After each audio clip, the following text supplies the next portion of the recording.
Kematian Richard Hati Singa 1199. Pada tahun 1199, saat sedang mengepung kastil Chehalus Chabrol di Prancis, Richard terkena panah di bahu.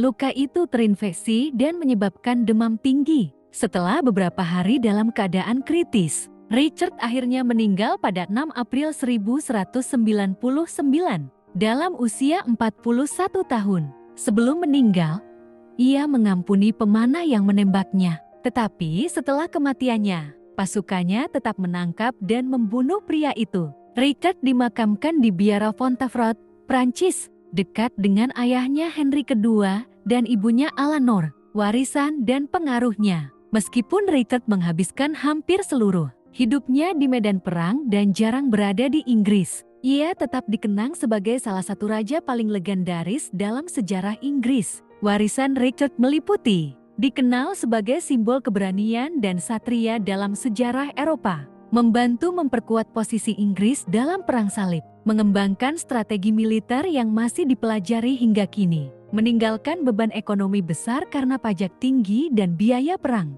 Meskipun ia adalah Raja Inggris, ironisnya Richard hampir tidak bisa berbicara bahasa Inggris dan lebih suka berbicara dalam bahasa Prancis. Richard Hati Singa tetap menjadi tokoh ikonik dalam cerita sejarah, mitologi, dan bahkan budaya populer, terutama dalam legenda Robin Hood, di mana ia digambarkan sebagai raja yang adil, sementara saudaranya John menjadi penguasa tiran. Begitulah kisah panjang Raja Richard Hati Singa. Dari kecil hingga kematiannya di medan perang, ia adalah raja pejuang sejati.